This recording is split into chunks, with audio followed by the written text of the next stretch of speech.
Hey folks, Jim here with this week's comic reviews. This week I'm starting off with Empowered Volume 3 by Adam Warren from Dark Horse Books. And in this issue, as if life as an often struggling superhero isn't enough, Empowered gets taken over by another superhero taking her same shtick. And that's just one of the stories in this hilarious volume. If you're not reading Empowered, you have to, especially if you're a superhero fan.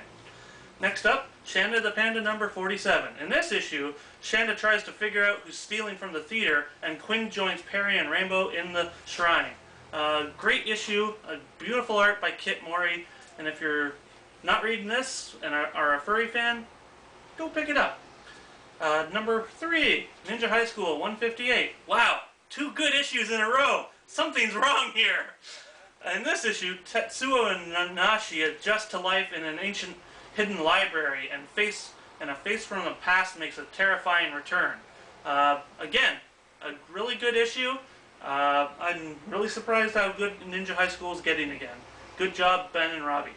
And last but not least, Serenity number 1 from Joss Whedon and Dark Horse. In this issue, Mal and his crew are on a heist that promises a big payoff.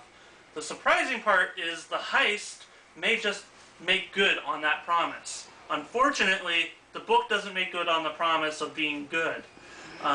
It's okay, it's not perfect. If you're a Joss Whedon fan, you're going to love it, but I was expecting a little better.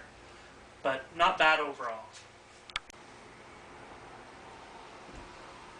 Hey gang, it's Leila here at the Comic Connection, here for another week of comic book reviews. This week, first up, Serenity, Better Days, number 1. This is by Joss Whedon and Brett Matthews, and the art's by Will Conrad.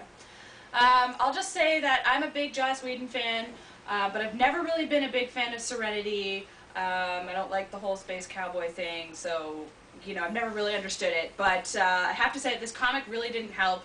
The plot sort of jumped around a lot, and I'm not really sure where they're going with it, and it's an only 3-issue mini. And to be lost after the end of number 1 is a little depressing. But I will say that the art was pretty good, although the realism of the characters captured on the cover wasn't really followed on the inside.